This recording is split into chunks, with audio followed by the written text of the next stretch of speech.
February 14th, 1986, at Battle of the Belts 2, professional wrestling changed quietly but forever. Without fanfare, without warning, Ric Flair unveiled a championship unlike anything the industry had ever seen. The big gold belt. It didn't resemble a prop, it wasn't mass produced, it carried weight, authority, history before history had even been written. This was not an ordinary factory belt, it was a statement. Hand engraved sterling silver plates, no molds, no shortcuts. Rather than turning to a traditional belt manufacturer, the NWA entrusted the work to a master silversmith, Charles Crumrine, a craftsman renowned for creating ornate championship buckles for elite rodeo competitors. What he created for wrestling would become iconic. For years, the big gold belt stood as the ultimate symbol of excellence in the NWA and later WCW. To hold it was not merely to be a champion, it was to define the championship. Then, WCW was purchased by the WWF, and the belt disappeared from television. Officially, the story ends there. Unofficially, though, it doesn't. Sometime after WCW's collapse, the original Crumrine made belt was quietly replaced with a cast replica. The authentic original hand-engraved one of one passed into private hands. Eventually, it surfaced in the collection of Scott Steiner. Later, it was sold to Conrad Thompson, where it remains today, occasionally appearing at conventions or even at Ric Flair's final match. Now, that's the story that most fans know, but among collectors, there's always been another story. Whispers, rumors, questions that never quite went away, because decades after the original was made, something extraordinary happened.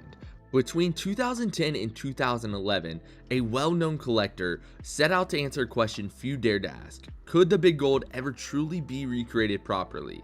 Rather than settling for replicas, this collector went directly to the source, back to Charles Crumrine's shop. What followed was not a reproduction in the modern sense, but a resurrection.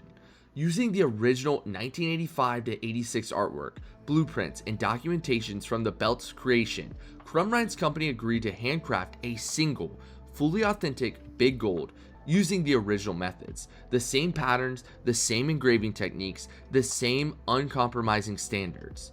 It was a one-time commission, a one-time agreement. Crumrine would never make another. What resulted was not a replica chasing perfection, but a living continuation of the original work.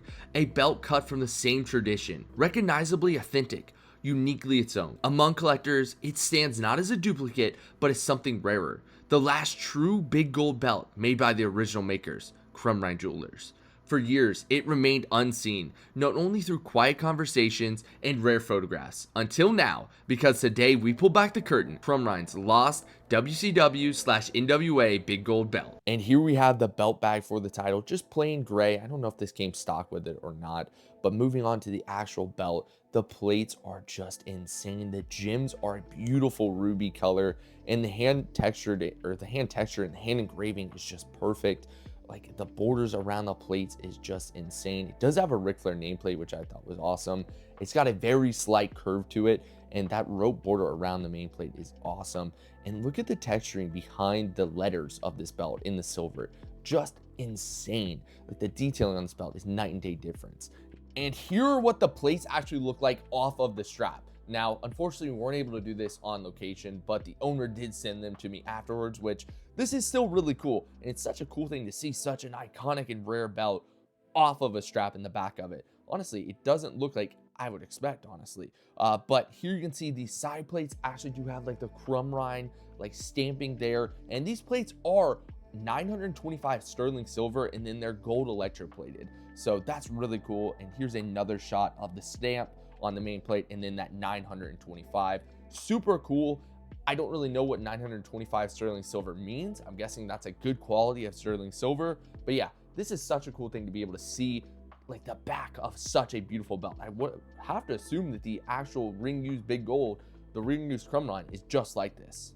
Now we're going to move on to the strap. It's on a Dave Milliken strap. The nice maroon color to it and the stitching is awesome. And getting a full layout of this belt is incredible. I really wish I was able to bring a WWE shop like Crumrine belt to compare, but I didn't want to have one on hand. But moving on to the back of the strap, here you can see it's got the same style as the original where the screws are exposed, and there's a lot of bolts on this holding this thing together. But overall, it's really, really cool. The strap on this is insane too. I mean, it's silky smooth. Then here is the actual, just, I had to get a nice wide shot of the belt. This was an amazing opportunity to go down to Nashville to do this. I rented out a whole studio so I could get a real good look at the belt. And man, just insane. Like, seeing this enhancing a real Crumrine, unbelievable. Now, it's of course not the original one, like we discussed earlier, but it's still just so perfect. Every little detail on this thing was immaculate. It's the best big gold I've ever seen in person, and probably ever will see in person. I don't think I'm going to be seeing the real WCW or the real Crumrine, like the actual ring used, anytime soon. But here we're going to get a little bit better look at that side plate. The side plate sticks out really well, and the gems on this, I just cannot get over how well the gems looked on this belt. It was just insane about it.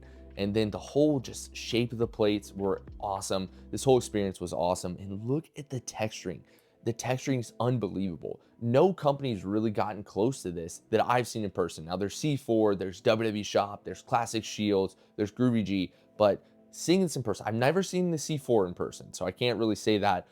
But all the other ones, they just were no match to this thing. But look at the rope borders, how the gem holders just stick out, and overall, just insane, insane belt. The globe looked awesome. This was just a beautiful belt. I don't know what the price would be on this. I really don't know, but it's got to be absolutely insane.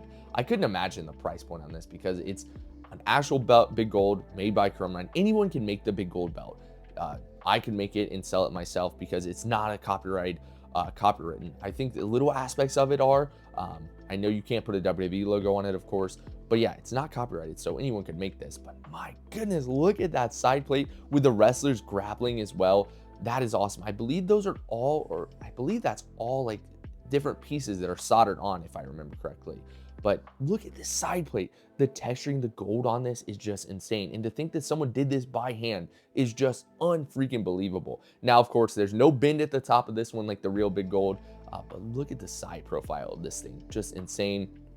Super, super crazy. That nameplate looks awesome. A lot of people are able to nail that nameplate though. And look at that. And this was a podcast studio, but there's the rope border on this. I just brought my own stuff though. It was kind of fun. And then around the edge of the plates, just awesome. Such a cool belt.